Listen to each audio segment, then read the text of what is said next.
Hi everyone, welcome back to Love All. I'm really excited for today. I get to talk to my friend Francesca Schiavone, who is now a coach on the WTA Tour, coaches Lilli Tagger, is also the owner of a tennis academy. And so she's going to explain everything about her life from back in the day on tour and what she's doing now. So really, really excited for today, Blair.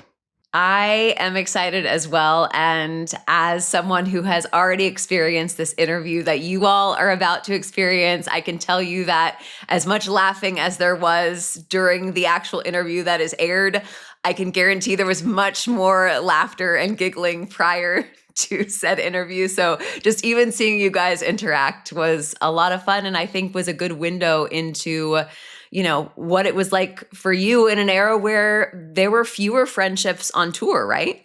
There was. And it was, she was definitely a player that I loved her energy around. I practiced with her as much as I could. We just had really, really strong kind of practices, and we didn't shy away from the practices being super physical. We would do a lot of hard drills where we would push each other, and we could work hard, and we would play points, and there would be a winner and a loser, but it would still be the same, and we'd still, help each other out. And I think that's rare. I know that now that's rare to have. But she's always been great. And I think that's why the laughter was there at the start, because we don't get to see each other that often, but we're still cheering for each other all the time. Yep. So we're going to have Henley's headlines and Kimformation after the interview. But first, she's been ranked as high as 4 in the world. She's won 8 career titles, the biggest coming at Roland Garros in 2010. She also helped her country to 3 Billie Jean King Cup titles. She is, of course, from Italy. Our interview with Francesca Schiavone coming up next. Schiavo, it's really, really good to see you. Very good to have you on the Love All podcast. I wore red today because I feel like this is going to be a passionate conversation, and I don't know, I just gravitated towards red in my closet this morning. So there you go. This is for you. Oh, a good Christmas day. Oh, that's what it looks like. Listen, I'm actually wearing green pants, so it's definitely Christmas. You see, it's a happiness day. Yes. Thanks to invite me. I'm very exciting to receive some question to give you some of my or advice or enjoying or experience. It's great. Thank you. Well, I am so excited for a number of reasons, but Kim, would love for you to start and just explain your relationship with Schiavo or Francesca and how you guys came to know each other on tour. And you've told me she was one of your favorite players to practice with, to be around, to hang out with, to laugh with. So can you elaborate more on that? Yes. So what I've noticed since we started the podcast is that you think back about, when you have a guest on, and especially like somebody like Schiavone or, like we have today, to me, it's so fun to think back about the relationship for so many years, right? And I don't remember exactly the moment when it was that I first met you, but what sticks out to me the most is like, you were somebody whose energy I just wanted to be around on the tour, right? Like we could play against you, and then no matter what happened, we could talk about the match, we could have a conversation, we would go into the locker room, get out of the showers, and still talk about it, and laugh and joke and tease, and that's so rare that you can do that. And you were definitely one of those players. Our practices were competitive, but we worked hard, we helped each other to get better in practice, and that was just so fun. And I think the older I get, even the more you appreciate those kind of relationships, and how rare that was to have during, those years that we were on tour. So I'm just grateful to have you here. Grazie, Kim. The same for me. And I remember exactly when we were practicing that I was running so much against you and not giving you 1 meter. Otherwise, you were inside the court. We often say, you have to stay back and run with me. We were enjoying. That's one thing very important that today a little bit miss And this is very important. That could be a good message to the other players, to enjoy with someone that's sometimes is your opponent, but you can learn.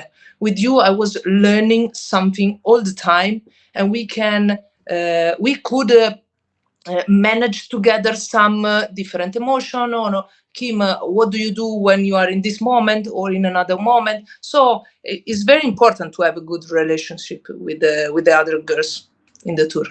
Definitely. Also for yourself, it's important, right? Like, because it's hopefully like if you have a long career, if you can have relationships where you can have those moments, like they just fuel you, right? Like they just give you more energy and they charge your batteries. And like, yeah, I would just always walk off court from practice with you and like tired, but like, let's go. I want to do this again. Like that was so much fun. So I think that's exactly what you say. Like I am not around on tour enough to see what a lot of the practices are like, but it's it would be very boring if it was not, if you can't have those kind of relationships and practice sessions with opponents who you can be practicing as if you were practicing at home and at the same time still prepare for, a big tournament coming up. So pushing your limits, I was pushing you were pushing mine. So that's a big part, and in the same time you enjoy, because the challenge is what we born for. Big challenge, big attitude, great results, tough moment, individual moment, because that life was tough. I don't know if you felt alone, and how many times you felt alone when you were on the tour, not in the court, outside of the court, you were going to the hotel. Did you ever felt alone and tough life outside of the court, Kim? I would say sometimes I did. But then I also think, to me, being at the tennis, it was very, at times, very draining, right? Because there's so many people around, and you practice, you have your team with you, like you're always surrounded by a lot of people. And so for me, being alone, and I still have that now even, right? Like I also now enjoy my alone time. Like I think in the hotel, I also at times like just really enjoy just having a quiet hotel room and not do anything and just do some stretching or whatever. Like I just really needed to switch off my brain from not being around too many people, because I just that was also very draining to me. So I think as I got older, I learned to kind of balance, knowing when I want the interaction and when I feel like going out to dinner with the team, but also be able to communicate and say, listen, I just want to be in the hotel and just be by myself and just relax. And I think that just became, as I got older, more of a message that I had to kind of learn to express.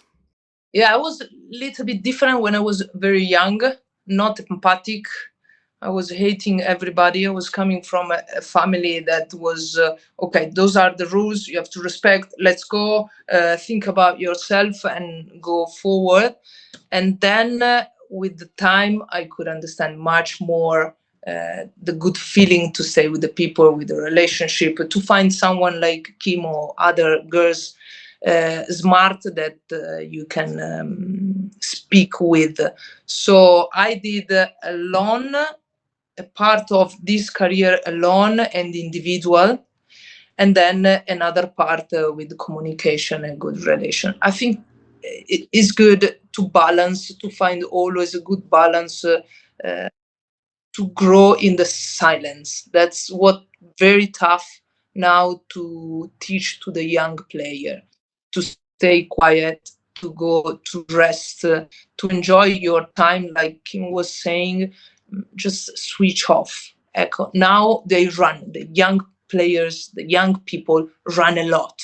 Do you see that in your coaching job too? Like that you have to, we didn't have social media, right, when we were playing. Is there like, do you notice that that's part of your teaching as well? That you have to say like, listen, put the phone away. Like you have a match tonight. I want you to be, a few hours in the afternoon without your phone. Or is it hard to control that from your side? No, because I have some players very smart and very good. They understand when there is a time to have the phone and play with the social media and connection and communication.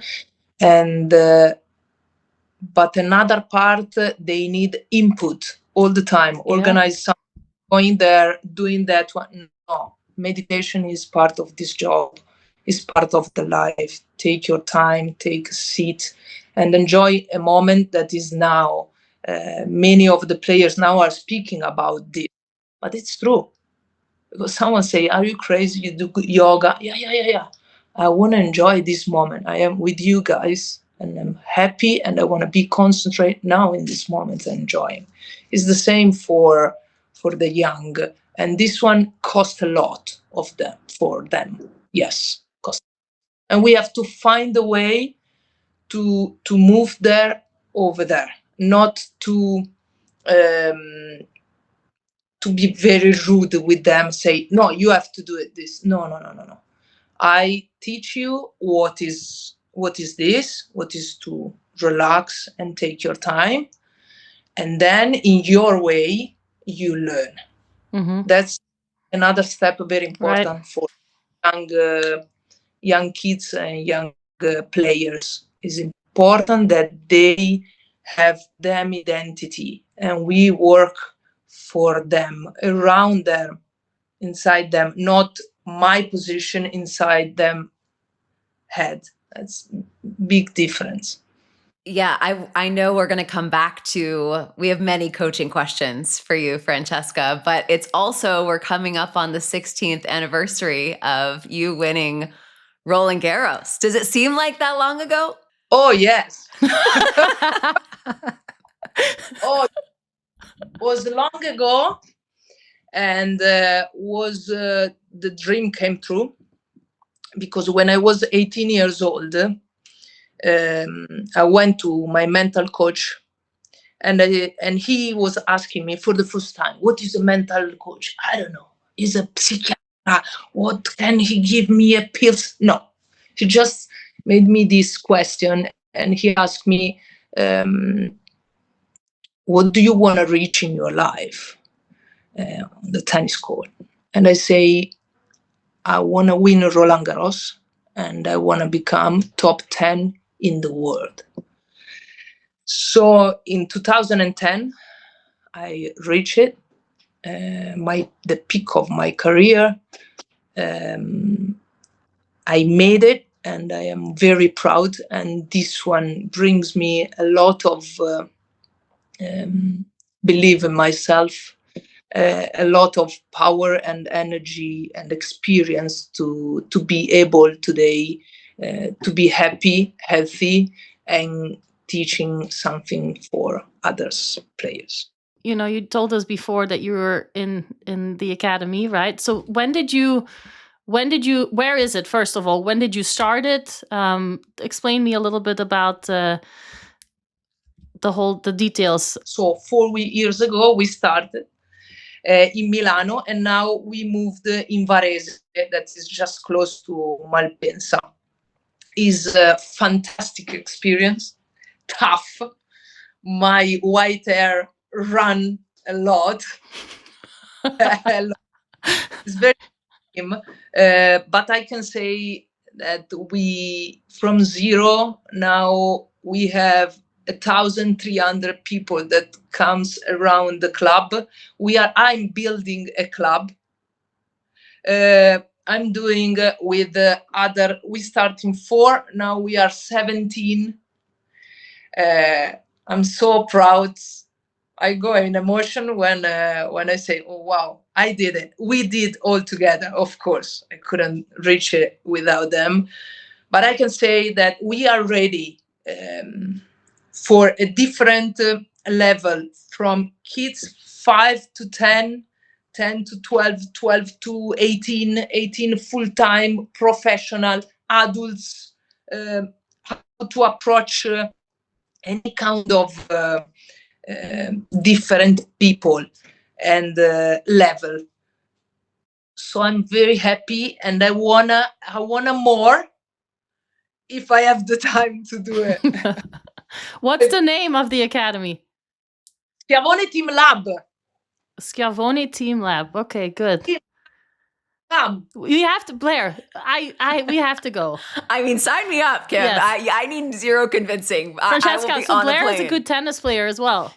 She played Good is college relative. tennis. Yes. Oh, we have a good exhibition in September when I will enjoy, when I will do a big party for all the city. So you come with Flavia. We organize something nice. Yes. All right. I'll book my ticket. No, I take you. Well, I would love though to see the one-hander in action. I also have a one-handed backhand, and so I love obviously seeing when I was growing up. You were the last, if I hope my source is correct, the last WTA player to win a slam with a one-hander, I believe. Correct? Do you think there's going to be another? Yes. Who do you think that might be? No, very soon, I don't know. The time, I don't know, but I can say that there is a girl that I'm very happy and lucky to coach. Her name is Lilli Tagger. She's turned 18 years old. She has a great potential. She has a one-hand backhand, and she's growing in a good step with a good time to be there in the moment, in the correct moment. So how many years have you been working with her now? 2 years and a half. When she came here, I could see that she was and she's a poor breed horse, like you said in English. Yeah. She was, when she arrives, she was easygoing, very disciplined, very clean shots. Then I spent some weeks with her, and I say, let's see if she can handle some pressure, how to approach points. So I took her and I say, let's go to play some tournaments. You know that there are horses for practice and horses for Rates. yes. And I understood that she was ready to be a race competitor. And after 1 year that she spent to work a lot with all of us, not just with me, all of us, I understood that she was ready to handle the professional part. So I started one-to-one with all the team, not anymore with the others, and the second year, 3 years now. Yeah. Did she show up to your academy because she wanted to work with you, or it was how did that come about? Like, how did you start or how did she approach, like, how did that happen? Like that stage where she came to you and asked, like, hey, can you be my coach? Or did she live in the area, or how did that happen? No, she, Alex Vitur? Yeah. Yeah. She came with him, and he was very clear and say, I have this girl. What do you think? Do you want to try to spend some days together? And you tell me what you see, what you think. And I say to him, it's very interesting, but I want to know her more, because then this life is tough. So it's different to invest the time, the intention for a project, and to just play tennis. It's two different way. So we went to some tournaments to see how she could react under the pressure. And then I say, I'm happy to start with her. And she say, yes, I'm very happy to start with you and all your team. That was very simple. you've seen more and more like how parents are very involved and they want to be a part of it and control everything. And, you met my dad, right, back in the day. And my dad traveled with me a lot, but he wasn't telling me what to do on the tennis court. And he wasn't, he just was making sure that I was doing okay and kept an eye out on everything else around it. But it's not easy, I feel like, these days in the tennis circuit, because a lot of parents want to keep the control. And that's why I was so interested, because it's not easy for parents to let go of a player and to trust them over to, an external person, right? But you, I feel like that balance between the two of you is so nice. And how many weeks do you travel with her? Do you travel full time with her, or do you? Oh, Kim. No, a lot of weeks until she needs, because she's growing, really. She was very young. She's still very young. So it's fantastic to work with her because she's a sponge. She absorbs a lot of information and she grows. Like one day you teach something and the other day you say, oh, wow, she did. Or maybe past 4 or 5 days and pum, there is a step.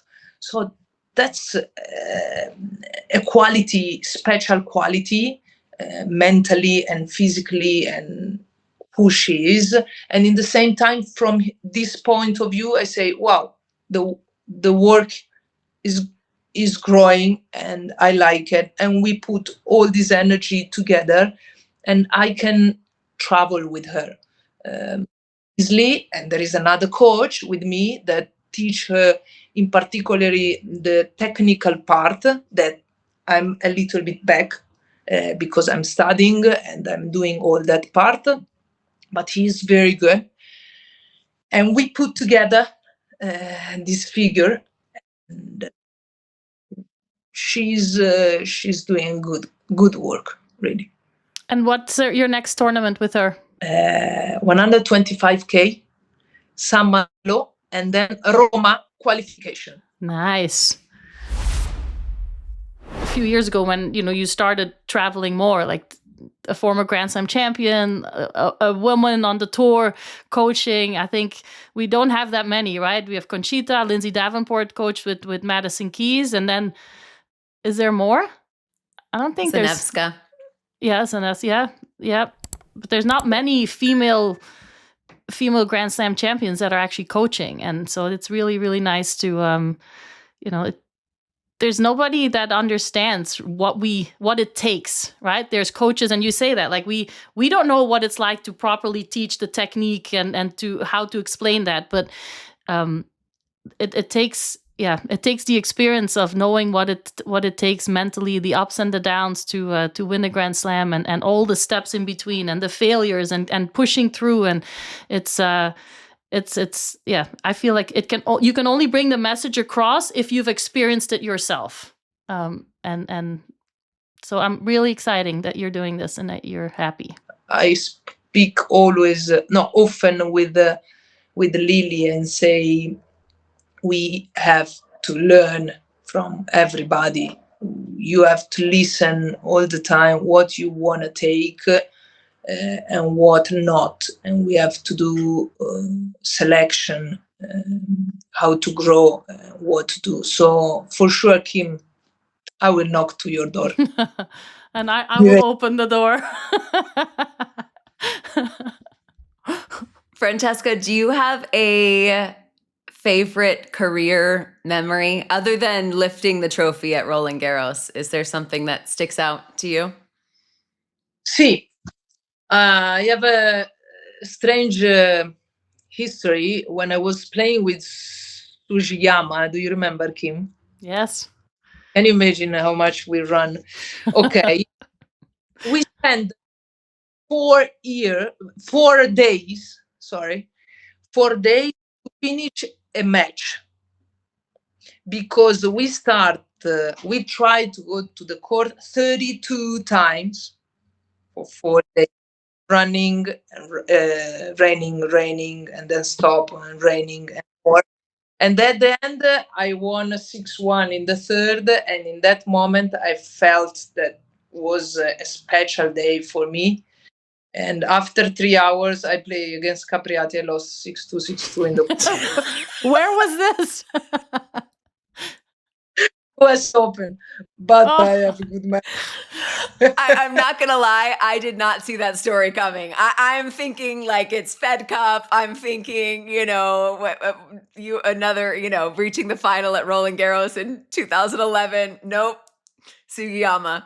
So Blair, listen, when you play Schiavo, like if you knew that she was in your side of the draw, like you knew you had to like put your feet up whenever you could because you were going to play long matches. Like it was going to be a battle, physically, like to a point where, you knew that you had to like save every drop of energy because you were going to have to use it against her.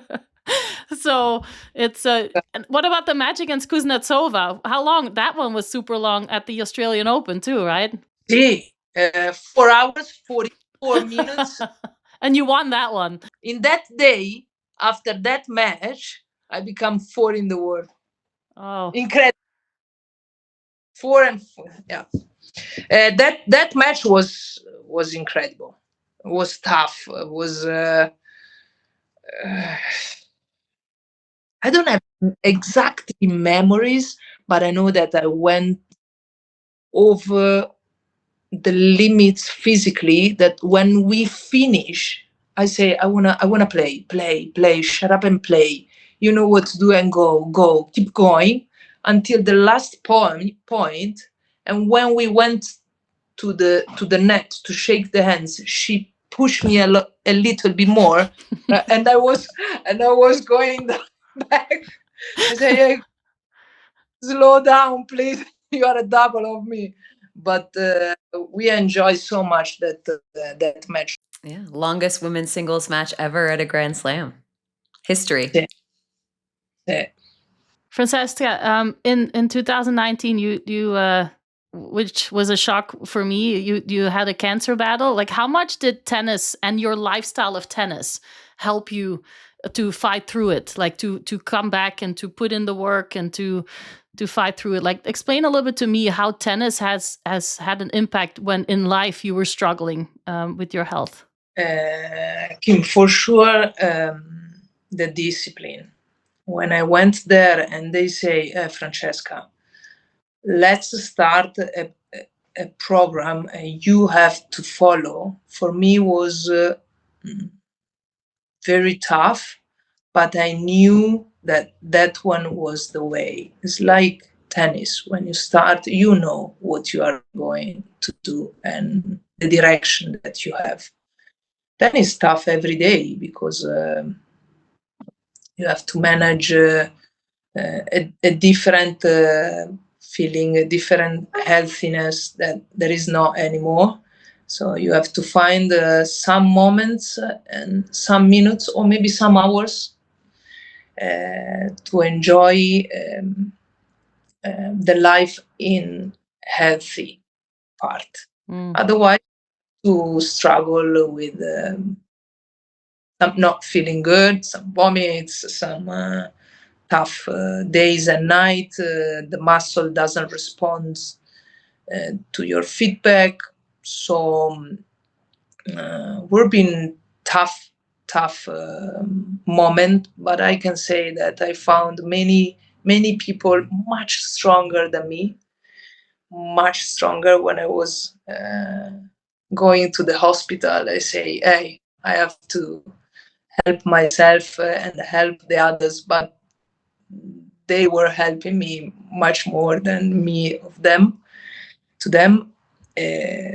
But sports helped me a lot with discipline, with believing what I was going to do.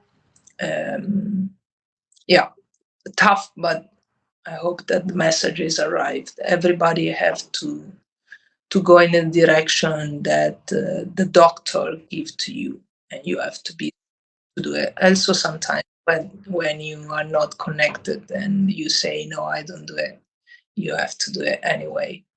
And and the support from the other fellow Italian tennis players. And you guys were always close, right? Like you always had good relationships. I see it now when we play the Legends tournaments and stuff, like with Flavia and all the girls. Like you always were very you always were very close. I feel like the Italians are such a close group of people that and it was always really nice to see that the support must have been also there, right? Very important. Family. My mother saved my life. My dad saved my life. My wife saved my life. So it's important with who you are and the love that you receive. That's fantastic. Really, I have to say thanks to them forever. And then, what can I say? After a while, I spoke with, because at the start I didn't say anything. Then after a while, I spoke with Flavia, and they say, hey, listen, you are pregnant. I'm going to vomit every day. So we can feel good together and find a way to support each other. So I went to her some days, and we were crying, we were vomiting, we were chatting, eating something together. And yes, she support me, and I will remember this forever. And now, unfortunately, she lives close to me, so I have to see her not every day, now a little bit less because I am in Varese, but as soon as I can, I go to visit her and she comes to me. Are you Auntie Francesca to her kids? See, a little bit, because I don't have a lot of patience. I say, hey, you have to do this. Don't do it. We don't go to the bicycle. So. Yeah, no, I was curious too with the current Italian players. Obviously, I think you guys were the blueprint, you and Flavia and Roberta and Sara. I feel like you guys really set the tone for what we're seeing now in Italian tennis. Do you have relationships with the current players? How much did you see them when they were young? Did you know that you had a Jannik Sinner coming up the pipeline? Can you tell us a little bit about that? But with Sara, of course, she's still working and playing tennis, so we have great relationships. Flavia and me, we already finished, so we spoke a lot some years ago, like 5 years ago, about Jannik, about the new generation start to manage very good. With Jannik, of course, I saw him when he was 15 years old, and I was impressed. Then I saw him again in the next gen, and I say, wow, he's a bomb. He would be number one in the world. Then I saw Alcaraz, and the year after, and I say the same. So all this part, a big champions push the rest of the guys on the bottom to believe that they can do it. And it's happening like this. The system starts to work. And from outside, me, Flavia, Roberta, Sara, we say, yes, we did something for this. And now the system create amazing opportunity for everybody that can play tennis. Are you guys involved with the federation, the Italian federation at all? Or it's separate? No, me no, zero. When you talk about the system, right? Because a lot of countries are looking at the Italian system as a blueprint to say, okay, let's start following what they're doing. Is it a system? Is it a little bit of luck too, that there's individuals? With me and Justine, it was the same. We had very different systems growing up, but we came up at the same time. So how is that for like in Italian tennis? I think the big project grow not with the system. Jannik grow by himself with his team and working hard and with big talent that he's still working a lot on it. Then what did good the federation was and is still number of tournaments, a lot of tournaments in Italy. So you have an opportunity that maybe in other country, no, you take a car, you go, you play. Now it's very expensive sport. So you have this opportunity instead of flying from Argentina to here, find a way to stay here 1 month. No, we have a lot of tournaments, young, then professional. This is a step very important. Then they create for young, so the school, when you start a system, they say, I can say, very separate one to another one, and then give the opportunity to send you someone to check what you are doing and to improve that part. If you have a girl or a boy work good 12 years old, there is one coach that in your region can help the coach that stay in that club. So okay. like everybody are growing.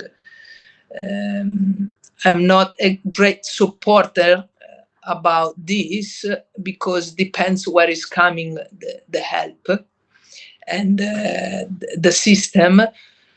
But there are some other problems. For example, there are so many coaches that we don't need so many coaches. It's important that every kids are in good hands. That's very important. Otherwise, we are doing something bad for the young guys and girls. So is a knife. It depends where you take it. But everybody speak about this. Good. I wanted to get you to speak a little bit of Italian, but I want you to say your favorite quote in Italian. Andiamo ragazzi! Buono, molto buono, andiamo! There we go. That's what I needed from her. Thank you so much. What shot would you have wanted to steal from another player when you were still on tour? Your forehand on top of the ball. And I wanted your slice. What's your favorite pasta? Spaghetti alla carbonara or spaghetti alle vongole? What was your go-to kind of move to go over the emotions of losing or the anger or the frustration? Like, what did you do to kind of get out of it? Did you want to talk to people or did you were like, leave me alone? Sitting in the bicycle, drinking a good drink to recover. And then speak about the match, the most important thing that was going good. So something positive, I love it. And then some other part that I could improve because it was not going good. And then to be pissed. To go against someone, a coach or someone, say bad things and taking out all the bad spirit that I had inside when I was losing. When I was winning was different. Who was your toughest opponent to play, or the player where you felt like, oh, like I have to, hit harder, move faster? Like if you played, did you have a moment like that where you played somebody? Like for me, it was Serena when I played her early on, where I was like, oh man, like she hits the ball so hard, she moves well. Like I have to be able to step up on every level for myself to be able to ever, to beat her, right? Because I didn't have the variety that you had, right? Where you could do the drop shot, you could do the slides, you could make the angles on the whole court. So I really had a very big moment in my career when I played Serena, where I was like, okay, like I have to really like get better and become stronger and faster and be more aggressive with my ground strokes. That's very interesting. A very good example for other players.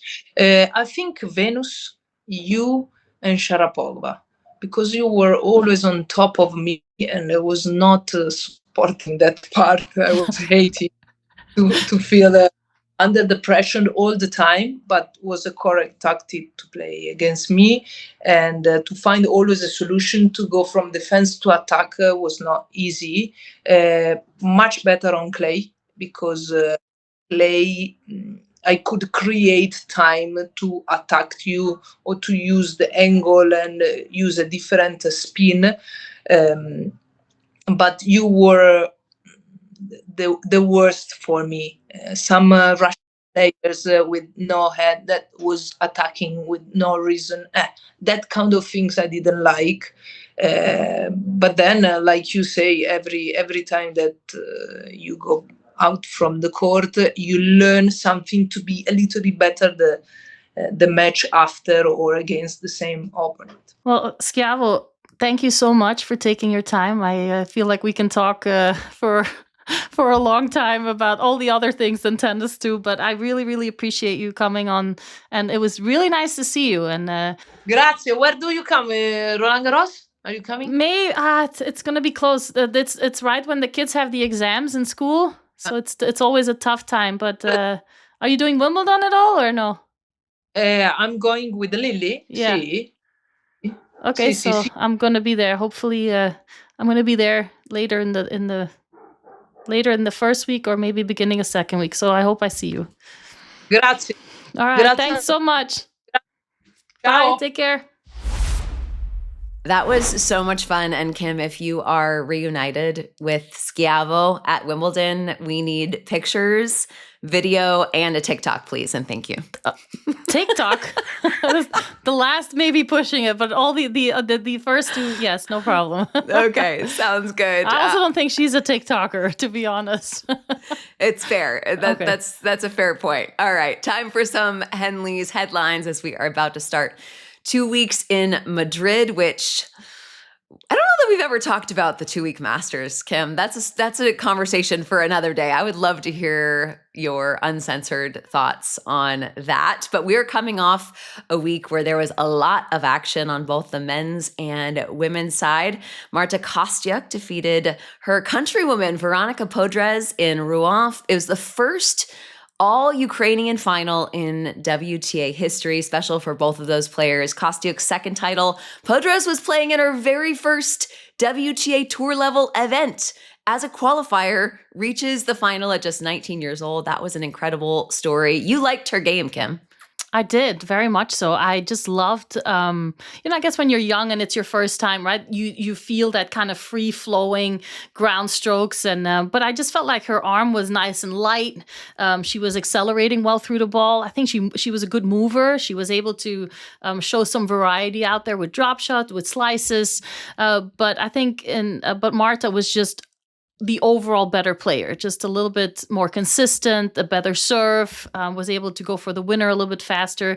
But a really, really inspiring and motivational week for her. And she, this is something that if you can have this early on in your career, like you just take so much confidence away from it. And for her to now go to her next tournament, no matter where that's going to be, she's going to have that belief of, I've beaten some really good players at the Rouen tournament, and now I can build from there. And it's a little bit also what Francesca and I were talking about, is like, what do you take away from these losses, right? Is what will she take away from the loss against Marta, and where will she try to implement, getting better, and how will she do that? So that, I think that's a really a new name for us to kind of follow as well, and excited to see what she will do in these next few weeks, because sometimes you can also see the opposite. You can see a player having a good week and then maybe having a few slower kind of weeks ahead. So really interesting time for us to follow her too.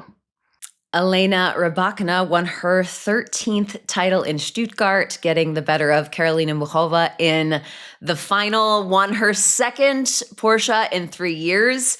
Good news, Kim. She did not have her driver's license when she won her first 2 years ago. She does now, so she can drive her I believe the color was like Cartagena yellow. Yeah. Porsche, should she so desire. I mean, what a problem to have. Did you ever win a car? I did. My first ever tournament that I won, WTA tournament, I actually won a car, and I didn't have a driver's license. It was in Luxembourg, and it was a Seat.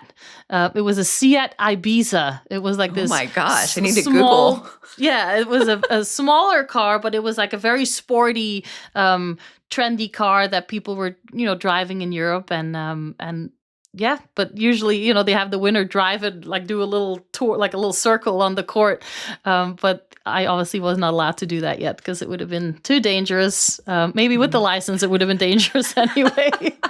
My dad would be very funny at, when I won my, he's like, maybe we should need to look for a tournament where they give a Hummer to the champions because it would have been better.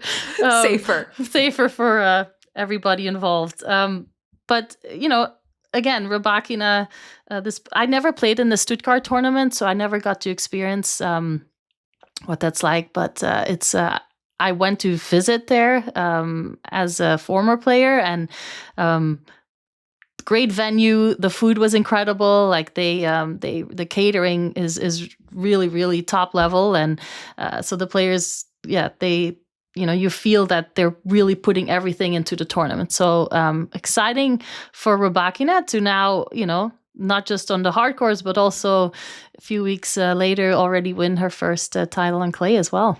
Yeah, and also notable for Muchova, she got her first win over Coco in 7 tries en route to the final there, which I would think has got to be a mental boost for her, because if we get past 6, that starts getting in the danger zone mentally. I think after 4, it starts getting in the danger zone already. That's fair. But I think, I also think Sven is having a very, very big impact on her. And I think it's not so much with changing her game style around. I think it's more, with the consistency of the work putting in, setting goals, like having the proper kind of work balance, just putting some structure behind it. And I think that was maybe lacking a little bit in the past with her. So a great effort from her and her team to have some really good results now already as well. Yes, Sven Gronefeld, of course, coaching Karolina Muchova. And then Ben Shelton defeated Flavio Cobolli in other German action in Munich.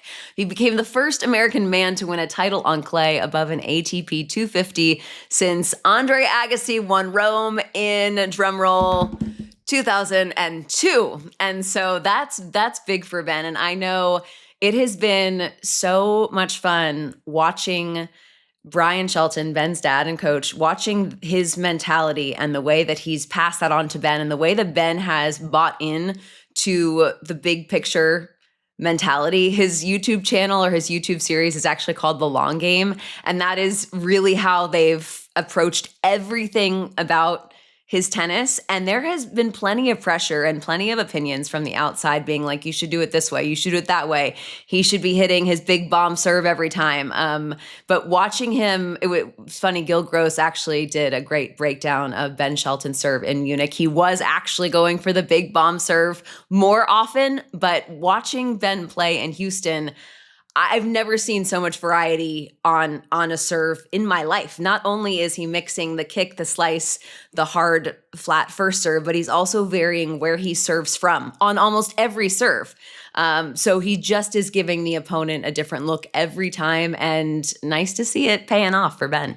To have that extra weapon of the serve, that is a big weapon on any surface, but on clay, it takes it away from you a little bit, right? Like Andy had a great serve that was super effective on a hard court, but it just did not have the same effect on the clay courts. And so the fact that he's able to, with power, but also the variety just over time just plays a big role. But the fact that he was able to just get a lot more free points on clay is super, super helpful, especially when you get to Paris and you have to play, could play 5-set matches. Like, to get a lot of free points is definitely very, very helpful. And Arthur Fils beat Andrei Rublev in Barcelona. Artur Feast, depending on who you're talking to, depending on if you're Arthur. talking. Arthur. There you go. I'm letting you pronounce that from now on. You've got that one for me, Kim. So he won in Barcelona. He did the pool jump, which is great. I do just want to mention that Houston has also done a pool jump for a really long time. I know it's not as big of a tournament as Barcelona, but y'all, people are acting like it's what a great celebration. I'm like, you could have just seen that a week ago. Anyway, well done to Houston for also doing a pretty great pool jump. It was nice to see some of the images, though, from Barcelona, seeing him with like his mom and dad. And you can see that, there has been so much expectation on him, right? Of winning and having, beating the best players and having some of these big results already. And so for him to win his first ATP event is exciting to see. And he seems very, down to earth, and I've never met him in person. Like I've seen him around, but it's really nice to see him do well. And again, like it's super exciting times now with the French Open coming up, especially for a guy like him. Like I just was watching the news at home, and just to see the effect that somebody like that has on the local, not just the media, but the crowd in general. Like I think we're gonna, see something at the French Open that we haven't seen in a long time, and we've seen, Monfils be supported and Tsonga see like supported like by the French crowd, but with Arthur Fils, we're going to see a different level, I think. The Laureus Awards were also a couple of nights ago, and Aryna Sabalenka and Carlos Alcaraz won Sportswoman and Sportsman of the Year. There were lots of tennis players there because this took place in Madrid, where players are this week. Novak Djokovic was the co-host with Eileen Gu. And news that was broken to me this morning is I am sitting here talking to my very own Laureus Award winner, Kim, in 2010. Yeah, I think I won the comeback Laureus Award in 2010, which was super exciting. But because it was, I think, around the Indian Wells time, that I couldn't actually be there, and so they came to the house and did my hair and makeup, and I got the whole spiel. So it was a nice moment, and it's funny because I have a lot of the trophy is not in my home now, but it's when I had it at the house, it was a lot of the Americans would be very, it's basically like the sporting Grammy or a sporting Oscar, right? So it was just nice to see, that I could entertain a lot of people at the house by holding a Laureus trophy. Unrelatable party tricks, file that under. That's right. All right, that brings us to Kimformation, my favorite few minutes of our recording time, mostly just because I get to say Kimformation and then learn from Kim Clijsters.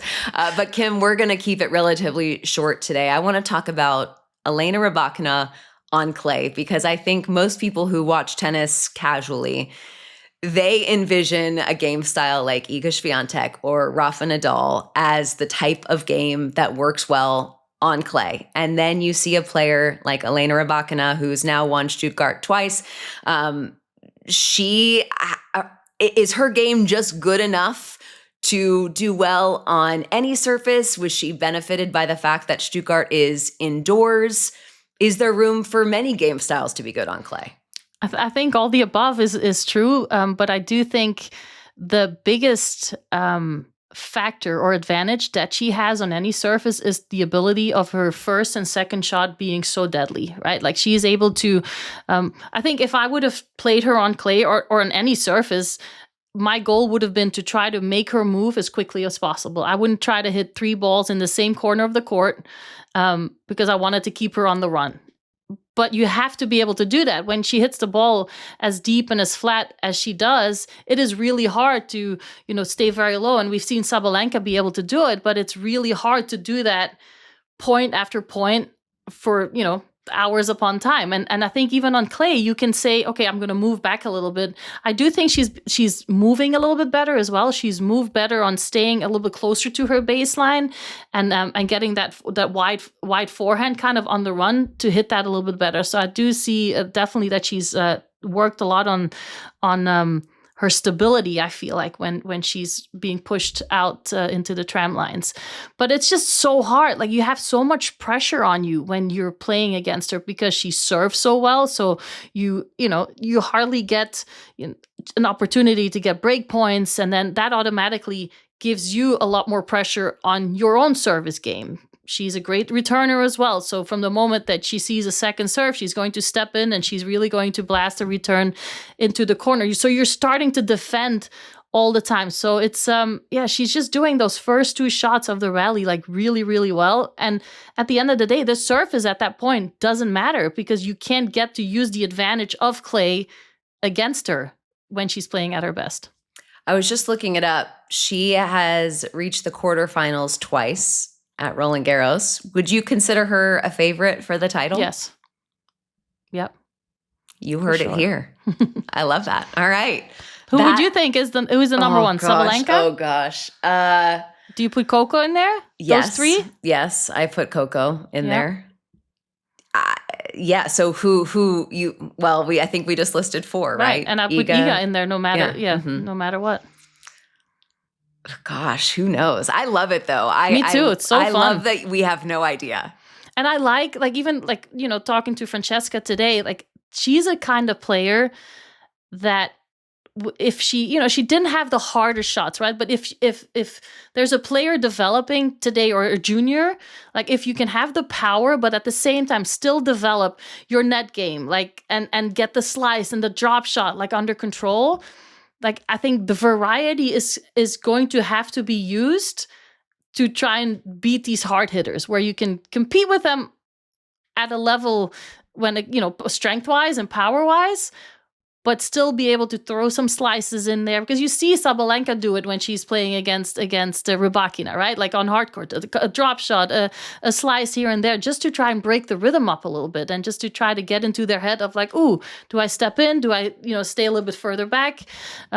So that is going to be so important. And it's not just hit the ball hard, but really try and use the variety that, that you can, whether it's with a slice backhand or, throwing up a higher forehand once in a while. And it's that combination that's going to be needed to try and break some of these players down when they're playing and hitting the ball so hard and without a lot of unforced errors.